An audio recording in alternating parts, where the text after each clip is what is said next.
When I was an undergrad, I went to Antioch College in Yellow Springs, Ohio.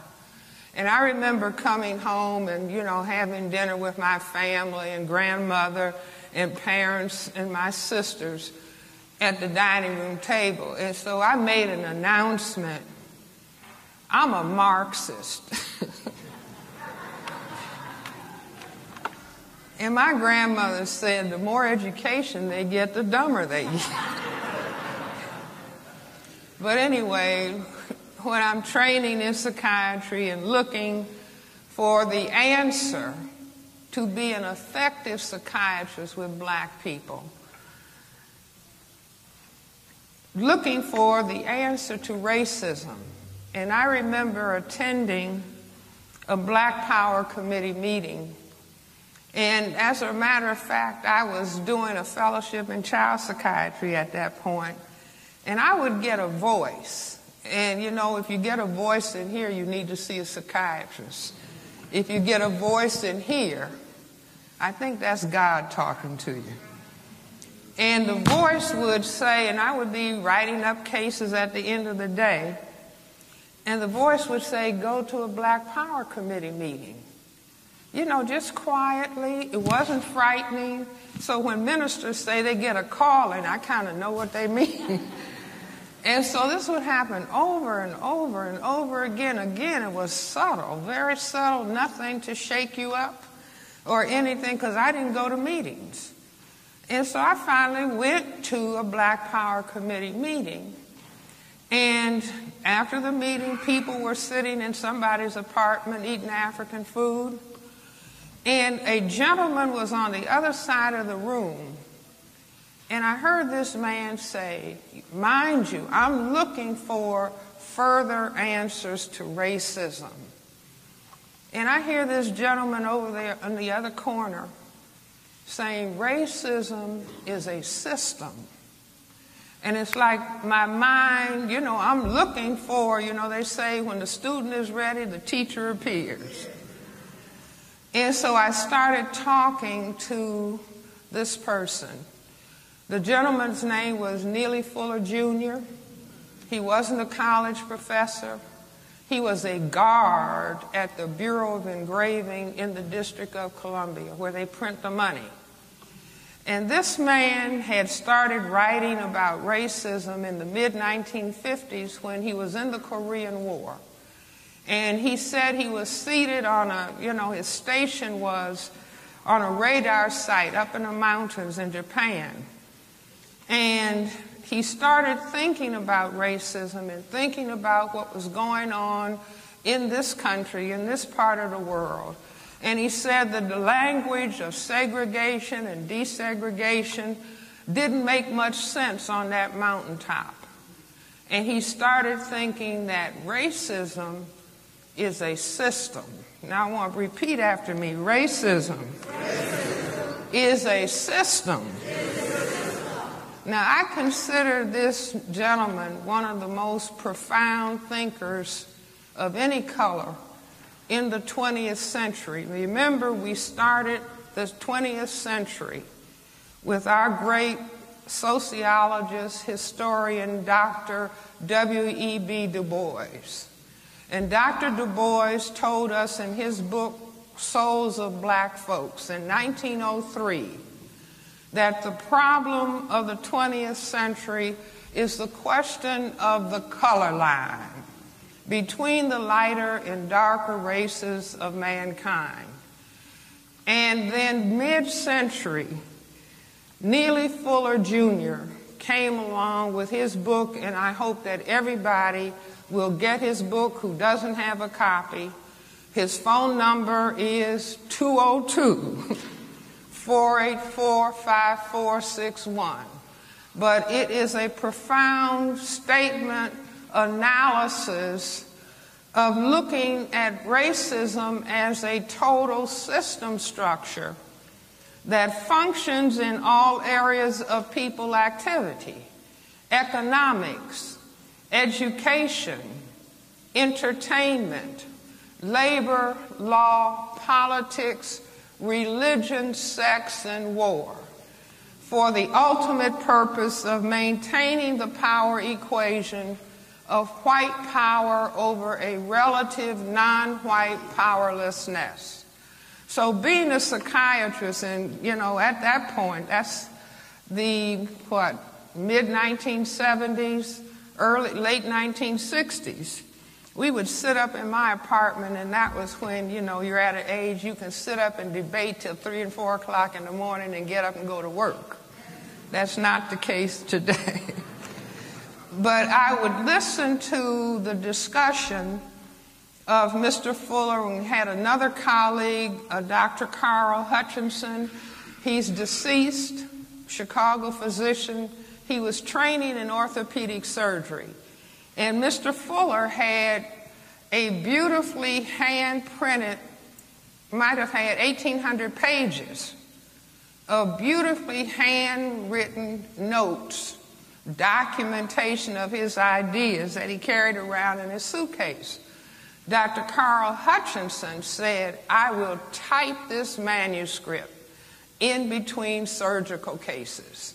And so he took the handwritten manuscript and typed it, and I spent the next 17 years saying, this has got to be printed, so, got to be published. And so by 1984, it was published.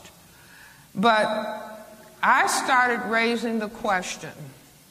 Psychiatrists always, old school psychiatrists, I say new school psychiatrists, are just supposed to, oh, you're depressed? Well, let me write a prescription. You see, oh, you're anxious? Let me write a prescription and goodbye. I'll see you next time for another 15 minutes. I'm old school. I see all my patients for 1 hour. I believe that you have to talk to people and understand and then help them understand so that they can graduate from the psychiatrist and go forward because they now understand reality in a different way. So I started saying, well, why? If indeed, and I say racism as a dynamic, racism as white supremacy has been the reality that black people all over this planet have faced for the last 500 years. There's never been a moment, there's never been a minute, there's never been a day, there's never been a week where we have not been confronted with racism, white supremacy as a system. Never a half a minute. So I said, well, why would such a system be developed? And Mr. Fuller used to say to me, Francis, it's not important why, just learn what the system is. But, the psychiatrist in me, I've got to understand why. See, that's where little children are brilliant. Little 2-year-old people, little 3-year-old people, they start saying, why? Why? And older people get annoyed, shut up. But don't ever tell a child. If a child is saying, why, Mommy? Why, Granny? Why? You may not know the answer. Just tell the child, I don't know the answer, but I'll try to find out for you. And if I don't find out and you study and learn, you'll find out. But the question why is what turns on the brain computer. The child is asking about cause and effect. And if you can begin to understand cause and effect, you begin to get a handle on dealing with reality. So I raised the question, well, why this reality of racism? As I said, my grandfather died in 1909. And he's talking about the problem of color. Dr. Du Bois talked about it in 1903. Every black person that has been of significance to black people has tried to grapple with what was happening, what was causing us to be oppressed, and raising issues or raising discussion about it. So I tell people, Mind you, I have the question in the back of my brain computer, why would they do it? And I was actually in my kitchen cooking hands in dishwater, and the computer came with the answer. And what I started thinking about was things that were said within the system. Number one, the system said that we, as people of color, were minorities. And the other emphasis that was even greater than the factor, the numerical factor, was that we were supposed to be genetically inferior to people who classified themselves as white. Now I say, spend as much time in school as you can, spend as much time in the libraries as you can, spend as much time in bookstores as you can. Reading, repeat after me, reading is more important than watching TV. Say it again.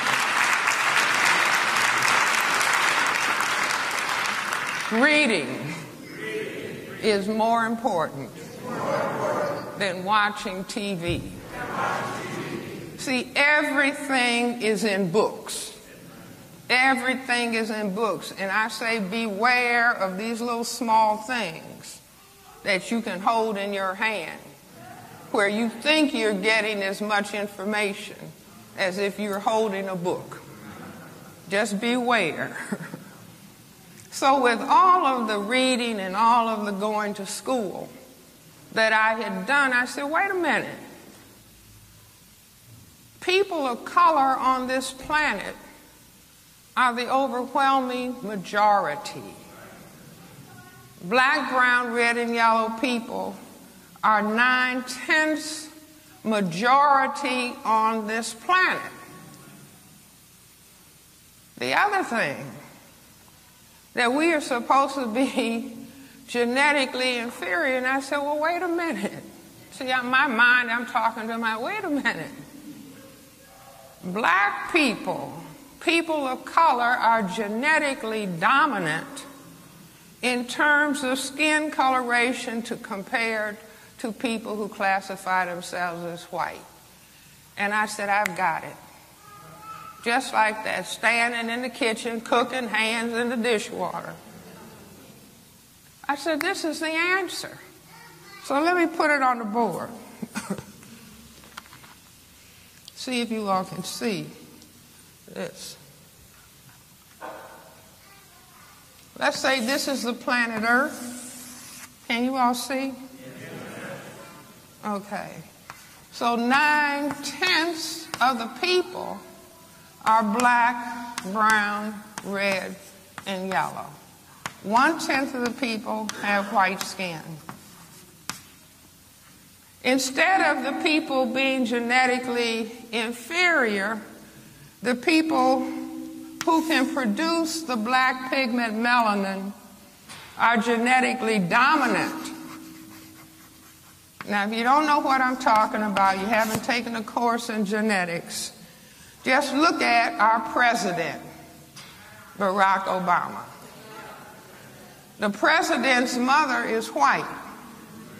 His father is black. Because the ability to produce that black pigment is dominant, and the inability is a recessive genetic trait. So black plus white could only produce black. Are you all with me? So I said, now what am I doing?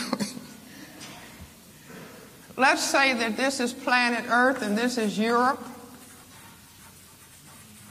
And this is 1492. And Columbus started European people coming out and moving, little boats coming out of Europe, beginning to circumnavigate the planet. Every place these white gentlemen landed, they found colored people. colored people everywhere.